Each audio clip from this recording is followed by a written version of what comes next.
Federal investigators are reportedly re-examining every suspicious death connected to Diddy, Kim Porter, Aaron Carter, and now Brittany Murphy. Her 2009 death from pneumonia, followed by her husband's identical cause of death just 5 months later, is no longer seen as mere coincidence. Allegedly, this was part of a wider scheme to eliminate individuals who held damaging information about Diddy.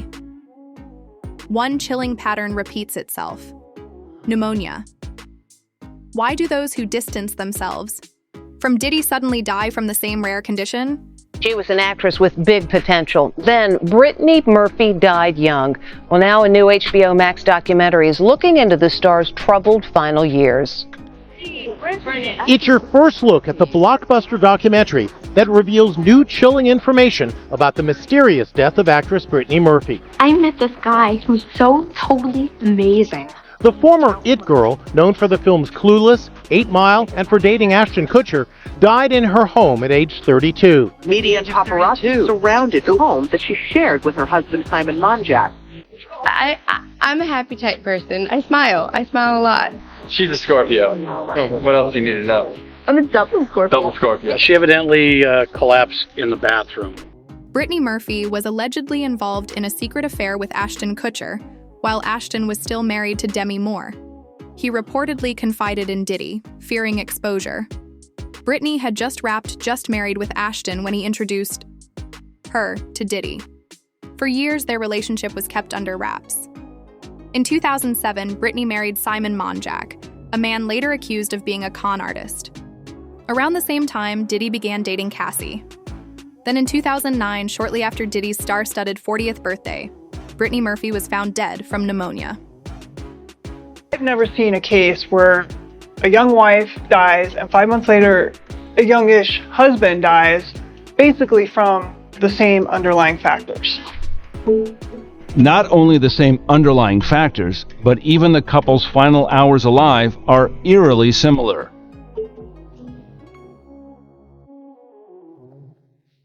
The night Brittany died, she passed out twice. Eventually I got to the point where she had told her mother, Sharon, "Mommy, I'm dying. I'm going to die."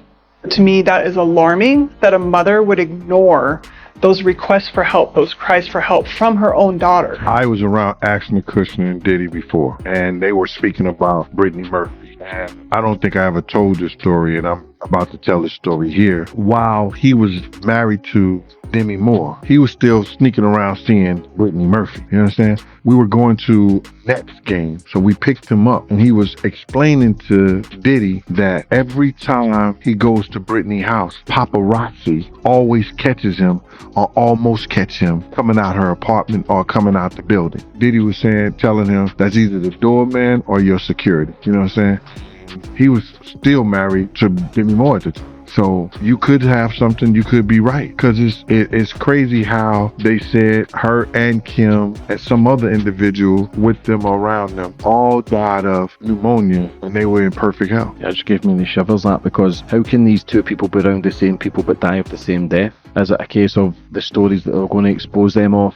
They become a threat? Now to the latest Hollywood mystery. The husband of actress Brittany Murphy has been found dead just 5 months after her own death. CBS News correspondent Michelle Miller. Details. Good morning, Harry. Well, some would say that Simon Monjack was best known simply for being married to Brittany Murphy. Now he has followed her into death in an eerily similar way. It was a marriage between a fading young star and an unknown screenwriter with a checkered past. Now, just 5 months after Brittany Murphy's tragic death from pneumonia and drug intoxication, her husband, Simon Monjack, has also died. The 39-year-old was found unconscious Sunday night in the same Hollywood Hills home where Murphy had gone into cardiac arrest December 20th. Ironically, Brittany Murphy's mother, Sharon, discovered the bodies of both her daughter and her son-in-law. A neighbor described the scene the night Murphy died. They were putting tubes in her throat and trying to resuscitate her with paddles, and then her husband was here just wandering around in his pajama bottoms, just looking completely dazed. 5 months after Brittany's shocking death, her husband Simon Monjack also died. Same house, same symptoms. CBS correspondent Michelle Miller reported the eerie parallels. pneumonia, and cardiac arrest. Simon, a controversial screenwriter, was only 39. Strangely, it was Brittany's mother, Sharon, who discovered both bodies. Eyewitnesses described chaotic scenes. Paramedics trying to revive Brittany while Simon roamed the house dazed. Toxicology reports later showed Brittany had high levels of heavy metals in her system. Her own father believes she was poisoned. Actually passed away before Kim Porter's second autopsy report was finished. Ed Winters worked on people like Paul Walker, Tom Petty, Brittany Murphy, and Michael Jackson. And then I found out even something more crazy. So do you guys remember Harley Pasternak, the trainer that was CIA that Kanye talked about trying to off him and other celebrities like Aaron Carter? Don't tell you Aaron Carter, and now they act like they won't kill the Backstreet Boy sample. Just Harley Pasternak teacher, trainer, Harley Pasternak, Jay-Z. Harley Pasternak worked with Brittany Murphy before she passed away.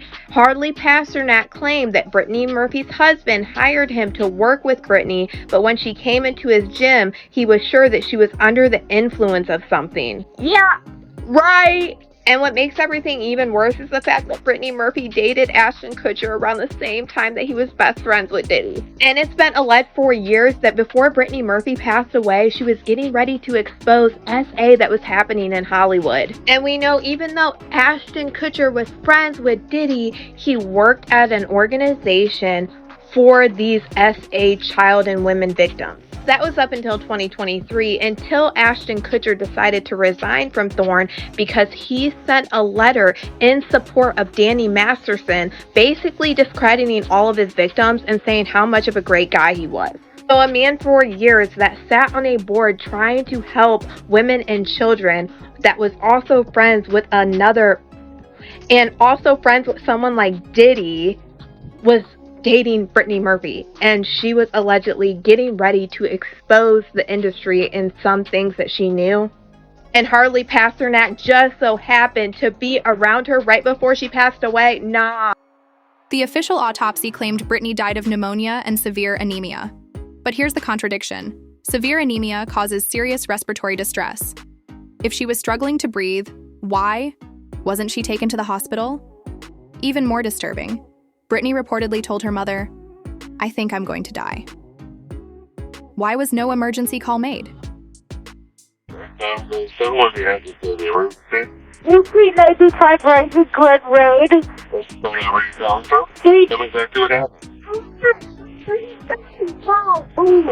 I'm coming right fast out. This week I'm up. Yeah, who's been here crazy? How old is that? 32, guys. Where's you now?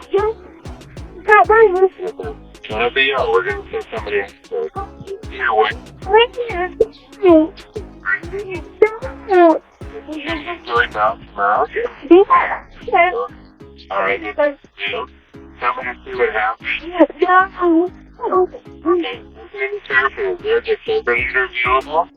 There's a defibrillator available. You ready to begin? Yeah. Where are you? Wait, I'm going to give you instructions. Are you right by me? Yes. Are you right by? Those who speak out against Diddy often meet tragic ends. On Piers Morgan Uncensored, celebrity bodyguard Big Homie Cece revealed he was threatened for exposing secrets. He believes Kim Porter and Brittany Murphy's pneumonia deaths weren't accidents. Something sinister is happening behind the scenes. No. Do you think that Diddy killed Kim Porter? Absolutely. Why? Because of all the videotapes, because of the book, because of all the people she gave copies of her book to, or at least chapters, because of everything that she had on him, because of the tape that she used to blackmail him into a relationship and into a raise, him being sodomized by Andre Harrell. And I am not saying that allegedly, because I heard her and Kim Noor talking about it in the booth of the bathroom while snorting at the Kit Kat Club. Well, Pierce, let me ask you a question. From your journalistic perspective, have you ever noticed how in this industry, people untimely meet their demise soon as somebody else seems like they're having a problem? Have you ever seen that before? Well, there was, of course, the case of one of his other ex-girlfriends, Kim Porter, who died of pneumonia at a very young age. You just referenced your own situation with pneumonia that you believe was deliberate poisoning. Do you believe that may be what happened to her? Why are so many people coming down with pneumonia?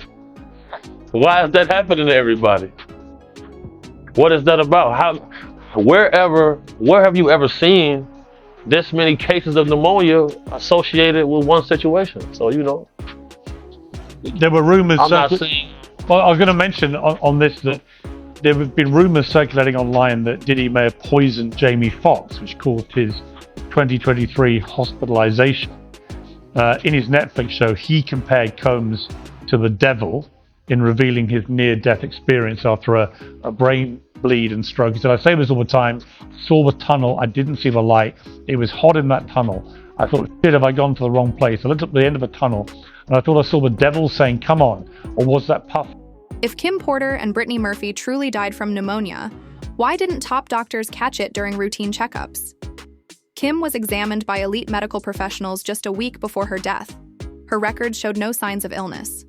So, how did she go from perfectly healthy to dead in days? Of the anterior neck region, a small amount of blood was noted issuing from the right nair.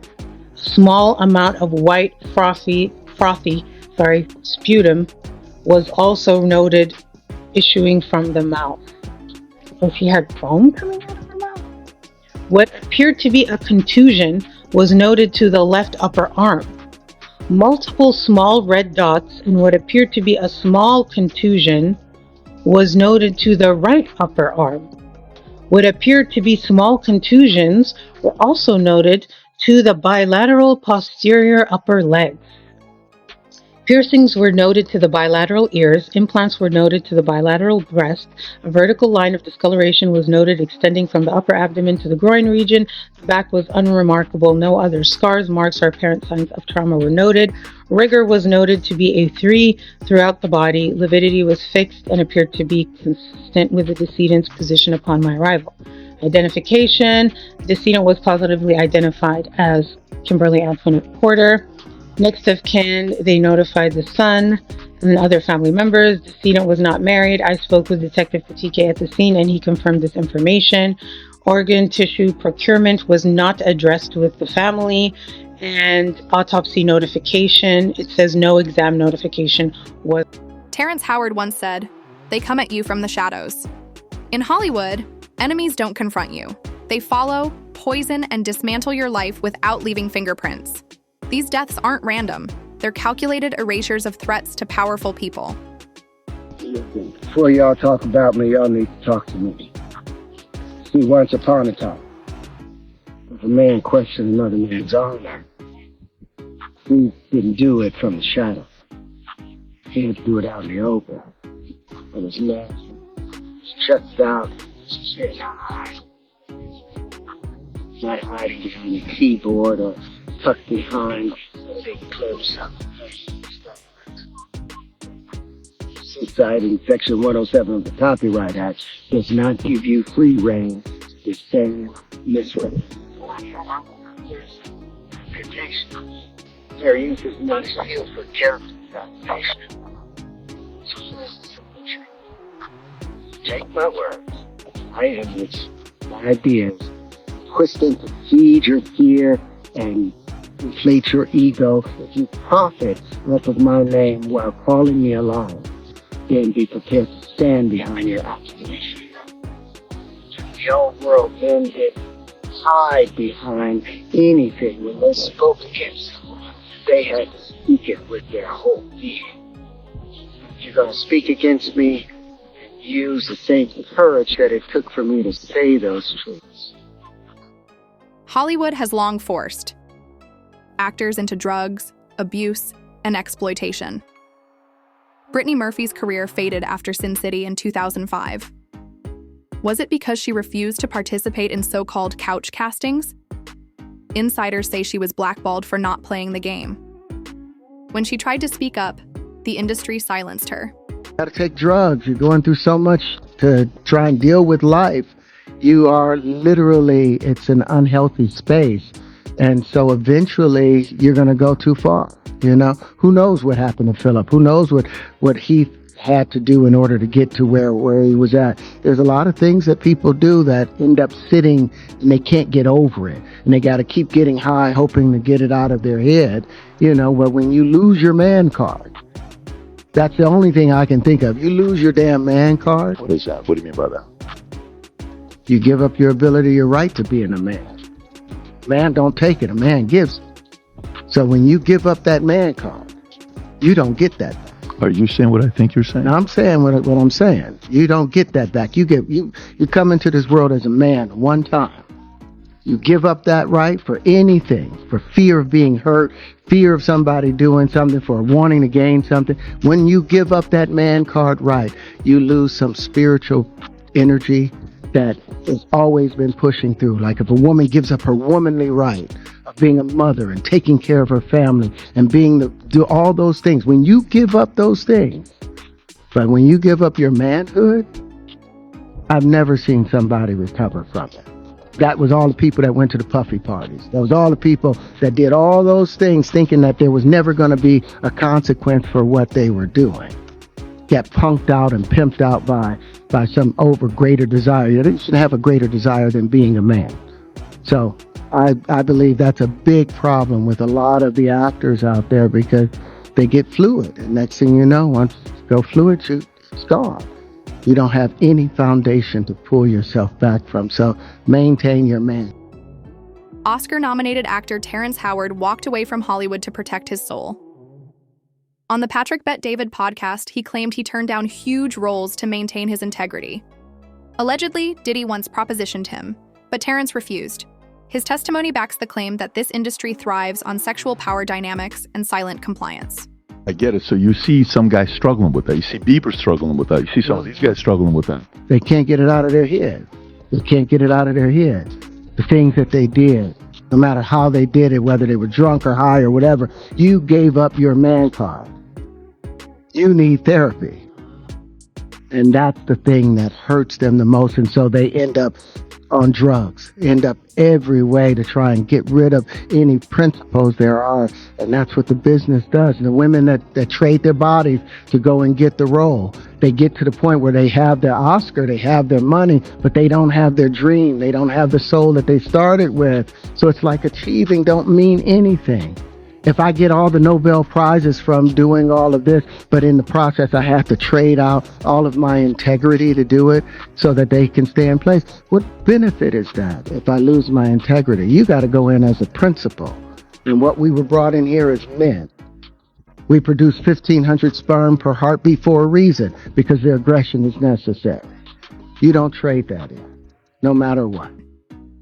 Every time investigators get close to exposing Diddy, crucial evidence vanishes. In one instance, fingerprints allegedly tying Diddy to the torching of Kid Cudi's car were mysteriously destroyed in an accident. The same erasure happened in the cases of Kim Porter and Brittany Murphy. No resolution, no justice. Court has adjourned today in this trafficking and racketeering trial of Sean Diddy Combs. Today, the defense requested a mistrial following testimony from an LA arson investigator, but the judge denied the request. ABC's Rena Roy has the latest. A mistrial request denied in the federal criminal trial of Sean Diddy Combs. His defense team accusing the government of prosecutorial misconduct during the testimony of a Los Angeles arson investigator who spoke about fingerprints that were lifted from the front door of rapper Kid Cudi's home as part of an investigation into a break-in there in 2011. The investigator testifying that those fingerprints were destroyed, and when prosecutors asked the investigator if that was unusual, the defense accused them of trying to plant the idea that Combs was responsible. The overall implication, according to the defense, is that somehow Sean Combs created that disappearance. The defense moved for a mistrial, and they moved for it because what they said is that it's unduly prejudiced, because this is the whole theory of what the prosecution is putting forth, is that he has this control and can make these investigations disappear. Instead, the judge striking that part of the testimony, telling jurors to disregard it. Right before, the jury heard from a police officer who responded to that break-in, testifying that he saw a black Escalade leaving the scene with plates registered to Combs' company Bad Boy Productions.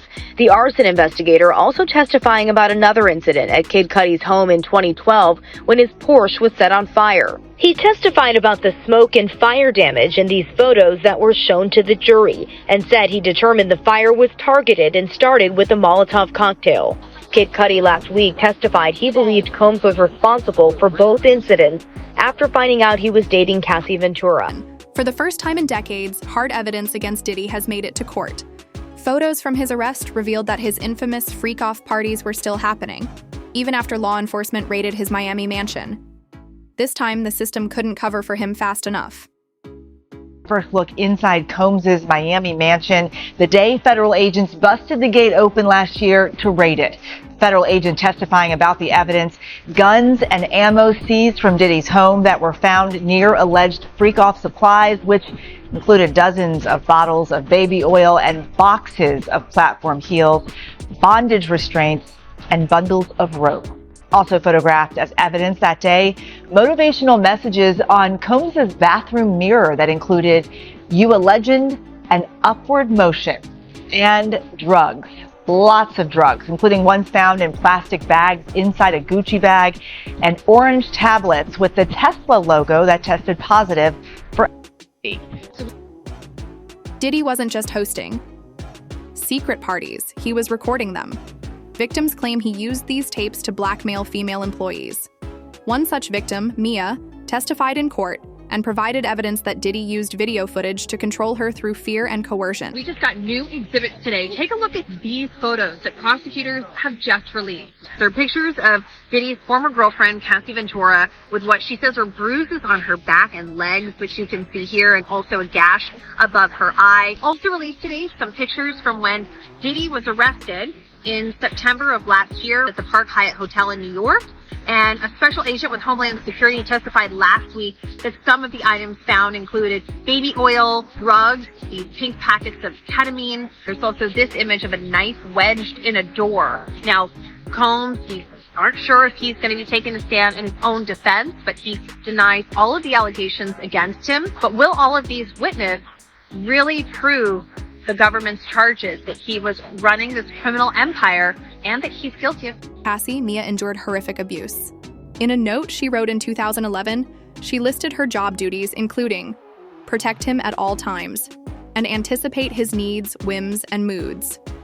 She was expected to do everything from cracking his knuckles to managing his taxes, sometimes all at once. She described Diddy's eyes turning black during assaults, saying he was looking through. Victim number 2 is saying that she was blackmailed with freak-off videos just like Cassie Ventura. And I've seen a lot of people wondering, are the freak-off tapes going to be played in court for the jury to see? And yes, they actually are. The government is still fighting right now to make sure that these freak-off tapes, when they're played in court, are only going to be for the jury's eyes. They dropped some very interesting information today about these tapes and saying that victim number 2 has proof that she was allegedly blackmailed with these freak-off tapes. In this motion, the government is asking the judge to make sure that people from the press are not able to be in this courtroom when these freak-off videos are played, because they are saying that they are blackmail and they are very explicit videos. Now, the government talked about how Cassie Ventura said that Diddy would record these videos on multiple different counters and then tell her that he would release these tapes against her. And she found it humiliating and disgusting, and she wanted them deleted off the devices. Now, the government is saying Diddy victim number 2, who is going by the pseudonym of Jane, will provide a similar testimony to that of Cassie Ventura's, stating that she did not want to participate in the freak-offs and that she was terrified of anyone seeing the recordings of her engaging in these activities. And the government expects to offer text messages that Jane sent to the defendant's chief of staff on December 28th of 2023. And the chief of staff at the time would be Christina Korn. And she stated, Diddy just threatened me about my tapes and that he has me on 2 phones. He said he would expose me and send them to another person. And then she proceeded to write another text message to Christina Korn. But right now this information is blacked out and it looks pretty long compared to the last text message that they referenced. The government says that these text messages confirm Jane's views of the recordings of her encounters during the freak-off with the same level of honor as Cassie Ventura. and they are alleging that the defendant used those recordings to blackmail both victims, who were and remain terrified of the release of those tapes. One male sex worker known as the Punisher also testified. He recounted 8 to 12 disturbing encounters involving Cassie, while Diddy watched and directed what to do. The Punisher said Cassie often winced or sighed at Diddy's commands. These weren't parties. They were orchestrated acts of degradation. Pilgrim, thanks for streaming with us here on ABC News Live. Week 3 of the Sean Diddy Combs trial has wrapped, and we should note this show will contain graphic content from the courtroom today. 5 witnesses testified this week, 2 former employees, a Los Angeles police officer, fire department investigator, and a celebrity stylist. The latest witness on the stand testifying under the pseudonym Mia, recounting her time as Combs' former assistant. Mia alleged working for Combs was chaotic, toxic, and dependent on his whim. She told the jury she feared she couldn't tell him no, testifying, "I felt I had to. I obeyed Puff's orders." Mia also saying Combs sexually assaulted her more than once, leaving her feeling terrified and confused and ashamed and scared. Combs has pleaded not guilty to all charges. His defense team says any sexual encounters were consensual. If convicted, Combs faces the possibility. The couch castings, the freak-offs, the poisonings, all part of a system designed to protect predators and punish the defiant. As more victims break their silence, the truth is finally surfacing. But the real question remains: how many bodies will it take before the world wakes up? Stay alert, stay skeptical, and never stop asking questions. On the stand after Cassie's mom stepped down, a man who goes by the name, wait for it, the Punisher. Punisher is an exotic dancer, former sex worker, whose real name is Sheree Hayes. Mr. Hayes told the jury that he got his nickname playing basketball, but his photos, they seem to tell a different story for why he may be using that name today. Kind of safe for work, almost not safe for work. I wouldn't put it up at work, but that's the Punisher, y'all. Mr. Punisher testified that he was hired by Diddy and Cassie for 8 to 12 different times, things like episodes. And he was meant to create a sexy scene that would last for hours. He said that Diddy called all the shots in these episodes. He didn't call them freak-offs, but he described what we've heard as freak-offs. He never saw any cameras, he said. He didn't see any violence. And he said, although Cassie would sometimes wince or sigh at some of the sex directions that came from Diddy, he said it didn't seem as though Cassie was there against her will. Again, this is a prosecution witness, so that's kind of, it's on the fence. He does certainly corroborate the freak-offs and what happened in the freak-offs. That whole business about, to him, he wasn't sure if Cassie was into it or not, but he did hear that she winced and that she sighed as Diddy gave a lot of those directions. By the way, the Punisher also said that he never saw Diddy take drugs, never saw that he seemed drunk or high, which is exactly what prosecutors tried to show. This was not just an out-of-control, party of an enlisted megastar, but instead was a clear-eyed criminal.